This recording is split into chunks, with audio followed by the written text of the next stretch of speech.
Have you ever finished a video game, walked away from it, and then months or even years later, some random scene or quest from that game just pops back into your head? Happens to me all the time. And it would be doing the most random things I'd be doing in real life. But more specifically, I remember a quest within The Witcher 3. Now, it is not one of the base game quests or world story defining decisions I often think about. It's this one quest, tucked away in the Hearts of Stone DLC. It's named Scenes from a Marriage.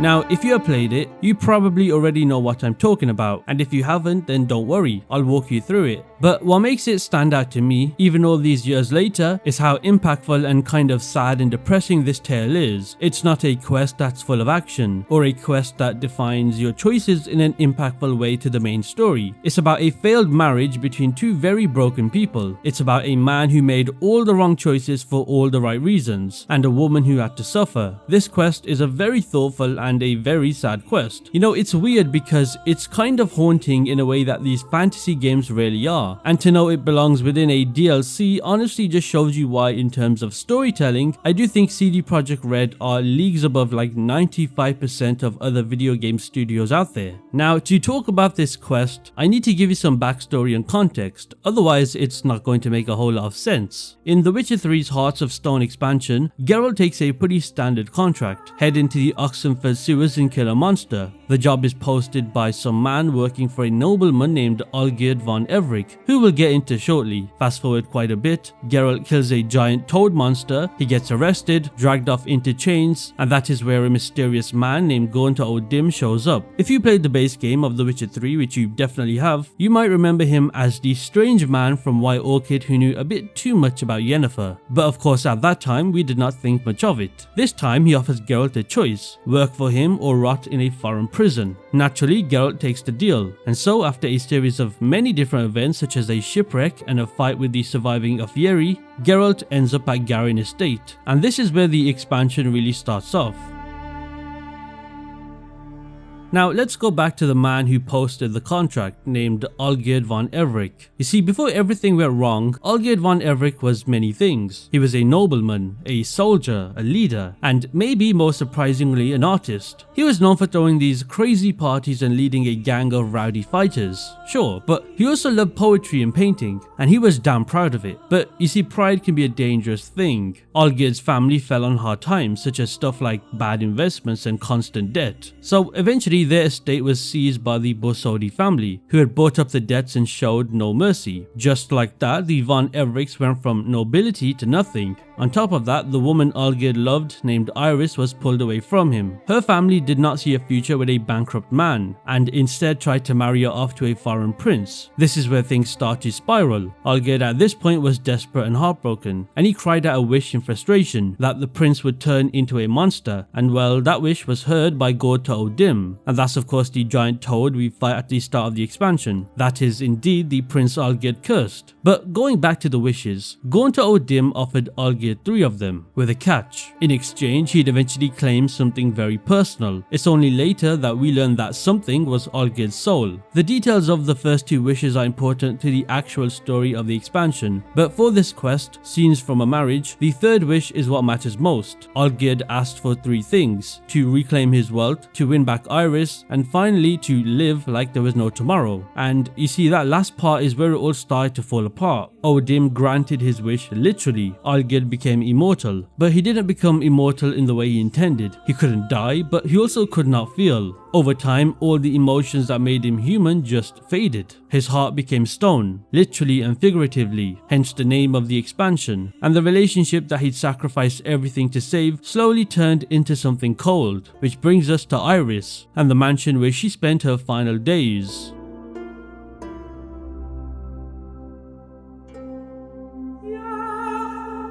Before the mansion that I'm about to talk about during the quest was overrun with shadows, before it became the setting for one of my most memorable Witcher 3 quests, it was simply Iris's home. Iris von Everick was born into nobility, like Olgierd, but she was less of a standout person. She was a dedicated painter, and when she and Olgierd first fell in love, things were very different. He was a charming and caring man, and despite their different personalities, they fit quite well. Well, that was for a while, but as we know, things change. changed. Olgierd lost everything as I said earlier, and then made a deal with going to Odim to get it all back. And Iris unknowingly became part of the price. The man she married slowly became somebody she did not recognize. Just emotionless. He remembered that he used to love her, but he could not feel it anymore. And Iris could feel that absence every day. Over time, the mansion became a prison. Olgierd surrounded her with things he thought would help. A black cat and dog enchanted to keep her company. I'll talk about the importance of these animals later, and also a strange creepy figure known as the caretaker to look after the estate, but none of it brought her comfort. What she really wanted, which was affection and some sort of presence, was long gone. Eventually Olgierd left. He left a letter and a violet rose, the same one that becomes very important later on, and he just walked away, thinking he was doing her a favor by disappearing. Iris stayed behind alone in the mansion, and that's where she died. But she didn't die,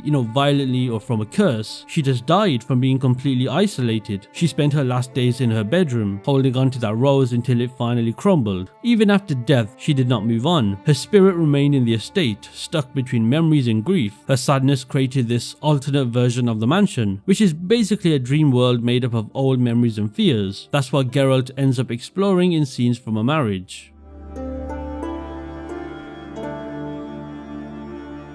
So now we get to the actual quest, Scenes from a Marriage. It starts when Olgierd gives Geralt his third and final wish. He wants the violet rose he gave Iris the day he left her. That's it, just a flower, which sounds simple until you realize that this all happened years ago, and the rose is long dead. Listen well. I had a wife once. The day I saw her last, I gave her a rose, a violet one. Bring me that bloom. Wouldn't mind reminding myself what it looks like.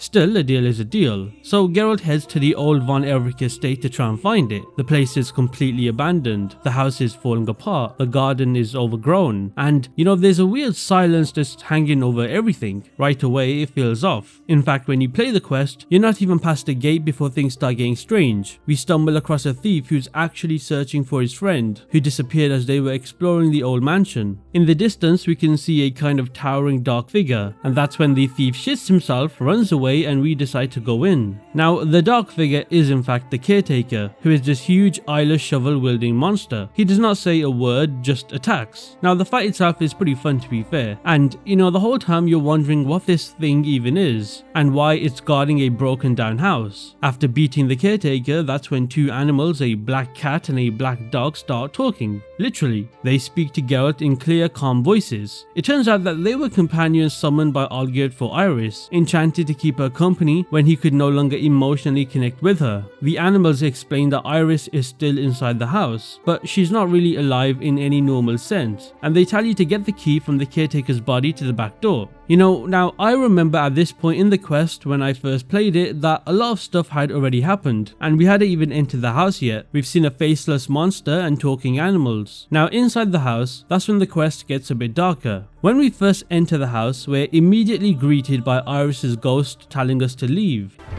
Leave before it's too late.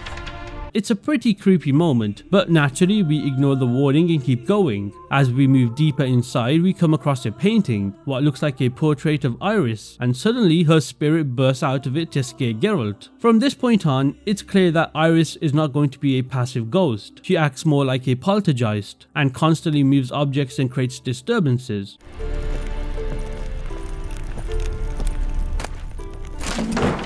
What the hell was that? At one point she even tries to drop a chandelier on us while we're walking towards the main staircase. Still, we press on. Eventually we make our way to the dining room. Surprisingly, the table is still set. Plates, cutlery, everything, you name it. Geralt makes a comment that the caretaker must have been continuing to set the table, even long after Iris has gone. It's quite creepy, and yeah, more objects start moving or falling on their own, but now that's just expected, so I'm not going to point out every little detail like that. What does stand out though is that the creepy sounds and whispers keep going throughout the entire house, which definitely keeps the tension up, and it's why I like this quest a lot.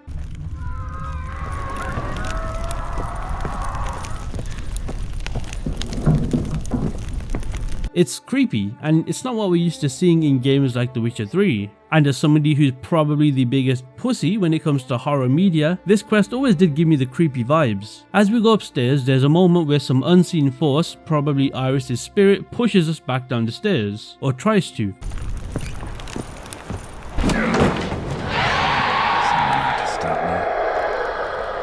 Now clearly she's trying to stop us from going any further, but of course we continue anyway. We enter a room that's completely burned out. The game does not give you a direct explanation at this point of why this room is burned, but it is all going to make sense later on, and we'll realize why the room is burned. Then things get even weirder. As we approach a hallway, the screen fades to black, and suddenly the wraith that we saw earlier in the painting appears and attacks us. This fight can honestly be pretty frustrating. She jumps in and out of different paintings, healing herself and just dragging things out. But eventually we do defeat her, and the hallway goes back to normal. From there we enter the bedroom, and this is where we find Iris's body, still lying on the bed after all those years. The black cat and dog show up again, and explain that the reason Iris's body is still untouched is because she had ordered the caretaker to stay away from her. The sad part is that she didn't die violently or from some spell, she died of heartbreak. And yes, that's an actual real thing. People really do die from emotional trauma like that. And you know, hearing it here in this context makes the whole situation hit even harder. The talking animals are also part of the tragic tale, as they also no longer want to be trapped here too. And these aren't even real people, these are, you know, spirits. Anyway, after the chat with the cat and the dog, which by the way I'm still not totally used to, they tell us we need to bury Iris properly before we can actually speak to her spirit. Now this makes sense, I guess. They also hand over the front door key, which finally lets us leave the house and head into the garden to look for a burial spot. The only spot that actually works, by the way, is all the way in the back left corner, next to this easel under a tree. At this point you also get to choose an item to leave on her grave. You can choose a brush, a sketchbook and a painting. I'm pretty sure most people would have placed a sketchbook, as it was, you know, the only object right in our face within the house. But regardless, it also feels like the best choice to make, because compared to the other two, it feels more personal for her. But honestly, any of them work. After that, Geralt says a few words and the funeral ends. Then Iris's spirit shows up again, but this time, instead of being hostile like she was inside the house, she opens a portal by painting this magical version of the mansion on the canvas. She steps inside it, and of course that's when we follow her in. And this is when the quest goes full surreal. Like, if everything before this was let's say gothic horror, now I would say it's now straight up dream logic.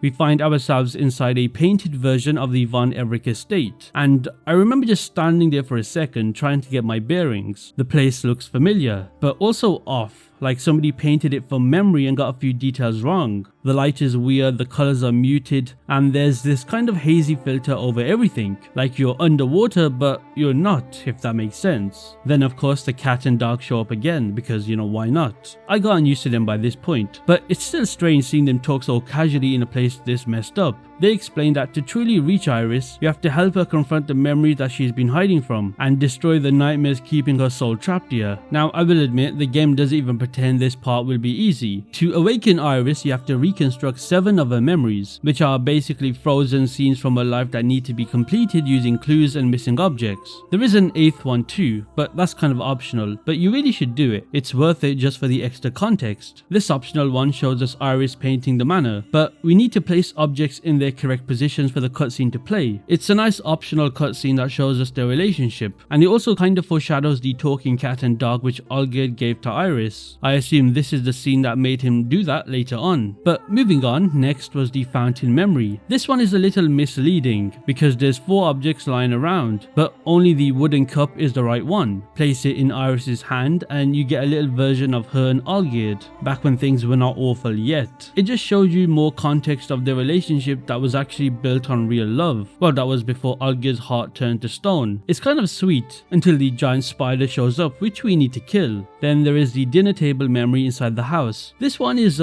different because instead of placing items, you light the fireplace and 2 nearby candles. That's it. This memory is a little bit less happy compared to the previous 2, as now we're starting to see the relationship slowly weaken. We see Iris's parents and how they are disappointed that she chose Olgierd, and that they even paid off his debts, but he feels embarrassed if anything. Now interestingly, on your way out, this weak spectre of Olgierd attacks. It's more sad than anything, honestly. You get the sense that these these are not real enemies, but instead they're leftover emotional fragments stuck in limbo. Eventually we get to the bedroom, and this one is rough. There's a bloody towel that you have to place next to Olgierd. The memory here is starting to paint a picture that their relationship isn't as perfect as it seemed, because the bloody towel was Olgierd washing off blood that we don't even know what from or who from, and Iris is in bed trying to get his affection. It ends with Iris wanting to finish the portrait of Olgierd, in which they both agree to do. Now when you follow them to the painting studio, it's another memory puzzle, this time arranging a goblet and some fruit on the table. You start realizing how Iris was clinging to the routine, painting, arranging, trying to preserve some kind of normalcy in a life that was falling apart. Olgierd is clearly not happy, and you can even sense the feelings are fading away, but sadly it's one-sided. This relationship is becoming more and more broken. Then comes Olgierd's study, easily the most intense part of this whole section. First, you fight a squad of his spectres in the hallway. Once you enter the room, you find this pentagram and have to recreate a summoning ritual using beeswax candles and chalk. There's a book lying around that explains it all, but the ritual feels wrong. It's actually what I would believe is Olgierd trying to perform a ritual that gets rid of the pact that he made with Gaunta O'Dim, but things go horribly wrong and the room goes up in flames. We see this earlier in the real mansion where the room is completely destroyed and burned. Oh, and we have to escape to this weird winter painting on the wall where we get dumped into a blizzard version of the mansion, and then we have to find the exit to a cellar door. Now inside the cellar is the next memory. This one is more straightforward. Give Iris's dad the marriage contract and hand Olgierd a mug. Simple. Now the actual cutscene is very dark, as it is now very evident that Olgierd has lost all of his emotions towards the marriage, and Iris's father even attempts to make the marriage void. But out of rage, Olgierd pushes him very hard and he hits his head and dies. I mean, he doesn't even feel any sort of remorse, as he then wants the body to be fed to the beast. The final memory is back in the dining room. The cat and dog take their positions, and you figure out the setup: food bowls for them and a tray for the caretaker. Now this one isn't scary, just heartbreaking. You watch the moment Iris was fully abandoned, and I mean that not just physically but most importantly emotionally. Olgierd gives her the animals for companionship and walks away, and somehow that's worse than if he'd screamed at her, because it's indifference. Iris has also lost her emotions, but not because of a curse like Olgierd. Instead, hers was because she no longer recognizes what's going on inside the head of Olgierd. And just when you think it cannot get any more emotionally exhausting, the ethereal fight begins. You find this letter from Olgierd telling Iris that he's leaving her the rose as a memory because he doesn't want to hurt her anymore, which too late. But the act of reading it triggers her nightmare, an ethereal version of Olgierd, twisted by guilt and pain. If you don't know, the ethereal, especially in this expansion, is Iris's greatest fear, which was indeed Olgierd, and the ethereal would take the shape of Olgierd and even fight exactly like him. The actual fight itself can sometimes be very challenging at times, but not really. You're surrounded by 6 of these ghostly versions, but only one of them is active at a time. The catch is, if you hit the wrong one, more join in. It's honestly just a fight where it's a lot of dodging, coin spam, and waiting for that one clean opening to strike. And this is it. This is where you finally meet Iris again, like truly meet her. She's holding the violet rose, the one Olgierd gave her all those years ago. And here's where the quest does something I did not expect. It gives you a choice. She talks about her sadness and everything, but she does also ask about how Olgierd is doing, in which you can lie or tell the truth. Now, I'm not entirely sure if the options are, unique, but I do know it's the same outcome eventually. When it comes to the rose, you can take the rose, which is what Olgierd asked for. But the problem is, for Iris, she has no positive outcome. She knows that giving Geralt the rose will cause her not to suffer, but it also means that there will be cold and darkness on the other side, and in doing so, Iris will fade away. She gives it up willingly, she's ready to go, but it's still quite impactful. The cat and dog even thank you, as they are now also free, finally released from their eternal watch. They even give you a warning: if you plan to stand against Gaunta O'Dim, seek salvation in glass that cannot be broken, which of course, if you play to the end of the DLC, you know exactly how important that advice is.